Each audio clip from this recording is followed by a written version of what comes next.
On va passer à la deuxième session avec cher collègue Saïd Harir du CMFE STAT avec sa présentation sur les aspects électroniques et magnétiques des systèmes de spin. Merci, Monsieur le Président. Donc, très heureux de se retrouver dans cette atmosphère des échanges scientifiques. C'est chaud après un long et un dur confinement. Alors, actuellement, je travaille sur deux volets. Premièrement, je travaille sur l'aspect électronique, l'aspect magnétique de quelques modèles de spin, cas de modélisation classique. Deuxièmement, je travaille sur l'aspect électronique, magnétique et même quantique de modèles de bas conduit, application à l'informatique quantique. Donc, commençons tout d'abord avec le cas de la modélisation classique. En principe, le refroidissement magnétique représente, durant les deux dernières décennies, un élément promoteur pour avoir un refroidissement écologique. Lorsqu'on part sur un refroidissement écologique, on part sur un refroidissement sans dégagement même des gaz carboniques. Et en plus, énergétiquement efficace avec un rendement qui représente le double de rendement des machines classiques basées tout simplement sur la compression et la détente des gaz. Sachant que le refroidissement magnétique est basé sur l'effet magnétocalorique. Dans ce cas, je vous rappelle que l'effet magnétocalorique est tout simplement une propriété intrinsèque de matériau avec laquelle on peut refroidir ce matériau juste après une transition de phase, aimantation, désaimantation, sur l'effet d'un champ magnétique externe. Bien sûr, ça au voisinage de la température critique, température de Curie. Ainsi, dans ces machines à base de refroidissement magnétique, on trouve tout simplement des cycles thermiques liés à la transition de phase, aimantation, désaimantation, aimantation, ainsi de suite. Ainsi, la question qui se pose pour nous, pour quelles conditions expérimentales on peut produire des matériaux magnétiques qui ont des températures de Curie comparables à la température ambiante. Pour ce fait, on se propose d'analyser les propriétés magnétiques de pas mal de systèmes de spin. Commençons tout d'abord avec le cas d'un système cubique de spin endémique, mais en tenant compte de l'anisotropie selon par exemple l'axe d'IZ. Ainsi, dans l'hamiltonien correspondant, on a des interactions qui sont paramétrées par le paramètre d'échange J selon OX et OY par exemple, et on a des interactions qui sont paramétrées par gamma fois J selon l'axe des Z. Dans ce cas, gamma représente le paramètre d'anisotropie. Bien sûr, c'est gamma égale à 0, c'est-à-dire notre modèle devient purement bidimensionnel, tandis que c'est gamma égale à 1, le modèle tout simplement devient isotrope. Donc, commençons tout d'abord avec ce cas de gamma égale à 1. Donc, dans cette figure, on a les variations de l'aimantation en fonction de la température. Remarquons que l'aimantation décroît en fonction de la température, tend vers 0 avec l'existence d'un point d'inflexion, ce qui signifie que ce système présente une transition de phase ferromagnétique paramagnétique à une température de Curie Tc. Remarquons d'après ce diagramme que Tc croît d'une façon quasi linéaire dans le régime de fait champ magnétique, notamment cas de H inférieur à J.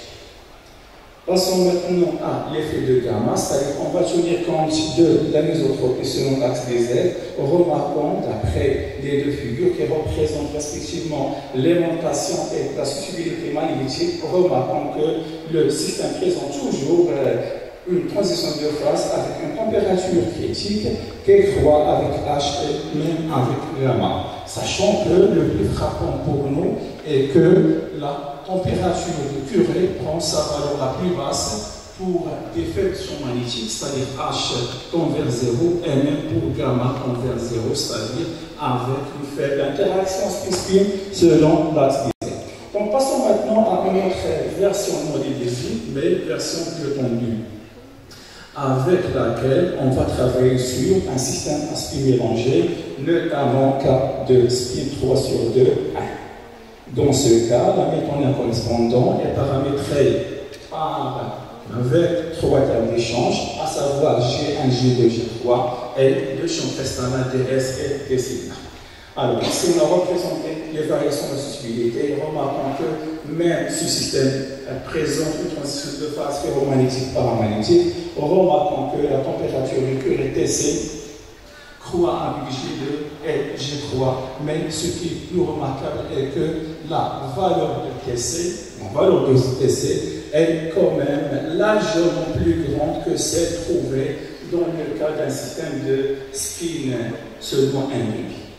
Bref, il est clair que les systèmes cubiques de spin induit représentent un élément promoteur pour avoir un matériau magnétocalorique qui a une température ambiante qui a une température du current qui est très proche à la température ambiante, surtout pour une faible interaction selon l'un des axes OZ par exemple.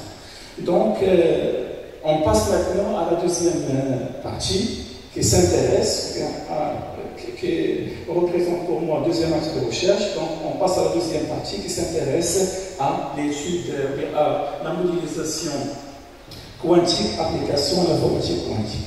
Alors, pour ce fait, je veux signaler que l'informatique quantique représente actuellement un engouement mondial, sachant que, par exemple, un algorithme quantique peut produire des calculs en 200 secondes, sachant que les mêmes calculs se font, par exemple, en 10 000 ans sur un support ordinateur classique. De plus, un calculateur quantique de 100 qubits est capable de traiter l'équivalent de 10 à la puissance 19 informations. Je répète, c'est 10 milliards gigabytes, seulement avec un ordinateur quantique de 100 atomes ou bien 100 qubits. Techniquement, les calculateurs quantiques actuels, ce sont des systèmes de 16 qubits. Généralement, un qubit est un fermion de spin induit, sachant que la superposition des états quantiques up et down donne la possibilité de traiter simultanément de 10 à la puissance ces informations. Mais certes, si on tient compte de l'intrication quantique, certainement cette capacité de traitement devient plus importante. Ainsi, la question qui se pose, pour quelles conditions expérimentales on peut maximiser l'intrication quantique d'une chaîne unidimensionnelle? Pour ce fait, on va analyser l'aspect, je répète, alors pour répondre à cette question, on se propose d'analyser l'aspect électronique, magnétique et même quantique d'un modèle très puissant dans ce cadre, à savoir le modèle de Hubbard. Alors, en principe, le modèle de Hubbard dit que le comportement ondulatoire est corpusculaire des électrons. Autrement, ce modèle tout simplement tient compte de la compétition entre la cinétique des électrons et l'interaction électron-électron. En seconde quantification, cette cinétique est traduite par des opérateurs d'annulation et de création. De plus, si on a ici par exemple deux électrons au même site, on aura une interaction dite en site paramétrée par l'énergie d'interaction en site. De plus, dans une version plus étendue, on peut tenir compte même des interactions entre les électrons de différents sites, paramétrées par l'énergie d'interaction off-site V et J qui décroît en fonction de la distance puisque ça donne une interaction commune. Donc, par diagonalisation analytique de la matrice, on peut montrer que la compétition entre la cinétique des électrons et les interactions colombiennes peuvent générer un diagramme de phase très riche avec l'émergence même d'une transition de phase conducteur-ésole. De plus, et pour travailler sur l'aspect magnétique de ce modèle du bas, on peut tenir compte dans une version plus connue, mais l'interaction spin-spin. Dans ce cas, J représente le terme d'échange entre spin et le proche voisin, sachant que SI représente tout simplement l'opérateur de spin pour cette I, c'est-à-dire l'opérateur qui sert à inverser tout simplement ce spin. Alors ici, on a les variations de gap de spin en fonction de V pour différentes valeurs de J. Dans la deuxième figure, on a les variations de même gap de spin en fonction de J, mais dans la limite de faible interaction offside, tandis que la troisième figure représente les mêmes variations, mais dans la limite de forte interaction offside. Remarquons que le passage d'une limite à autre montre l'existence d'une transition quantique, ou bien disons une séparation quantique entre ce qu'on appelle la densité d'onde de spin et la densité d'onde de charge. Bref, il est clair que la compétition entre les paramètres de notre modèle du bar génère des diagrammes de phase qui représentent, ou bien qui donnent des transitions de phase et représentent des vrais effets pour les modèles classiques. Pour ce fait, ou bien dans ce cadre, certainement, on se propose d'analyser maintenant l'aspect magnétique quantique de ce modèle en analysant tout simplement l'intrication quantique de ce modèle. Dans ce cas, je vous rappelle que l'intrication quantique est tout simplement un phénomène fondamental de la mécanique quantique, mais en évidence dans les années 30. Selon ce phénomène, quelle que soit la distance qui sépare deux systèmes, toute mesure sur un système affecte sur l'autre. Pour être clair, je vous donne un exemple. Je considère par exemple un système de deux électrons, sachant que la somme totale des spins est égale à 0. Ainsi, une première mesure déclare par exemple que cet électron a un spin A, alors que l'autre électron a un spin down. Mais attention, dans la mécanique quantique, rien n'est sûr. Ainsi, une deuxième mesure peut déclarer que, par exemple, cet électron a un spin down. Dans ce cas, et à cet instant, cette information se transmet instantanément vers notre électron, et dans ce cas, même notre électron devient un spin A. Donc, c'est l'intrication quantique. Pourquoi et comment? C'est l'intrication quantique ou bien Tchachabo et Kelly. Alors, on peut mesurer cette intrication quantique dans un système de 1 qubit via l'entropie de Newman, donné par la relation suivante, sachant que pour un état rho qui s'écrit en fonction de ses vecteurs propres, l'intrication prend la sommation suivante.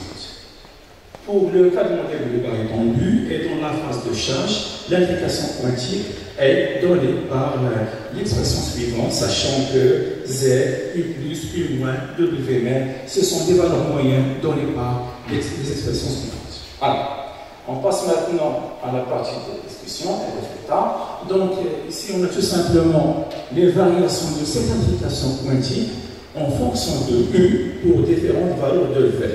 Donc, remarquons qu'avec une interaction colombienne à longue portée non nulle, l'intrication quantique présente une valeur maximale à une valeur critique UC, sachant que cette valeur critique UC représente pour nous une valeur optimale pour avoir un calculateur quantique avec une interaction maximale.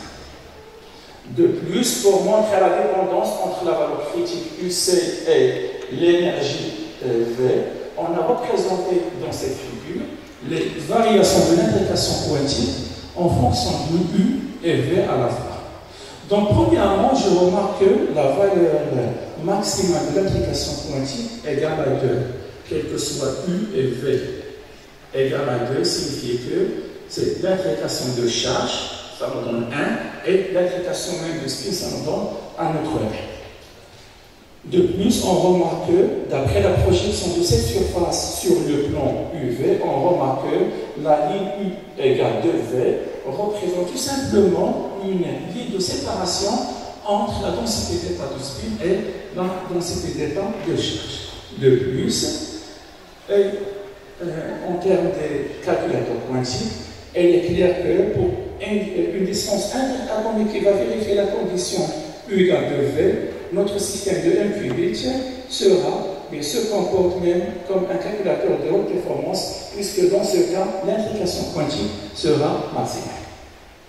Très rapidement, passons maintenant à l'aspect magnétique. Dans la phase de spin, et sous l'effet d'un champ magnétique transversal, l'intrication quantique, ou bien le modèle de l'hamiltonien prend la forme suivante, sachant que gamma représente tout simplement le paramètre d'anisotropie où l'intrication prend la forme suivante. Très bien. Alors, ici, on a les variations d'intrication quantique en fonction de la distance interatomique entre les qubits pour différentes valeurs de B.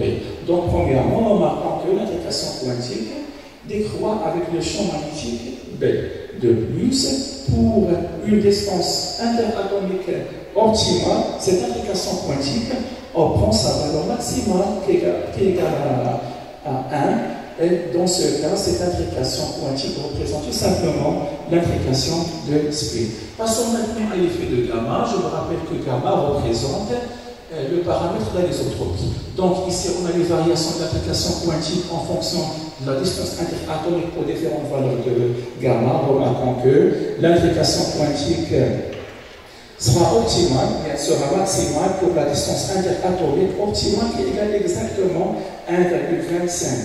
De plus, l'intrication quantique prend sa valeur maximale pour gamma égale à 1. Qui dit gamma égale à 1 dit que Gx égale à J, alors que J égale à 0, c'est-à-dire on aura seulement une interaction spin-spin uniaxiale. Conclusion, à travers cette étude, nous avons essayé de préciser les différentes conditions qui permettent de maximiser l'intrication quantique. Ainsi, il est intéressant, par exemple, de tester la possibilité de la réalisation pratique de ces conditions, pourquoi pas à travers des collaborations avec des équipes de recherche qui s'intéressent à la côté pratique de notre travail. Merci pour votre attention.